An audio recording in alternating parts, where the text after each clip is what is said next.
foodsters, and welcome back to my channel, Tita Forever Grateful.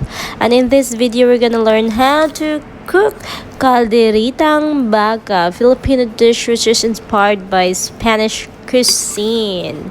So let's start, guys.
And here you go, our Kalderetang Baka is done. And you can dig in, guys. Just be sure to serve it hot. And here you can smell the aroma, delicioso. And thank you for watching, everyone. And if you like this video, please don't forget to click like and subscribe button. And don't forget to share it with your family and friends. Thank you. Much love and God bless. Bye-bye.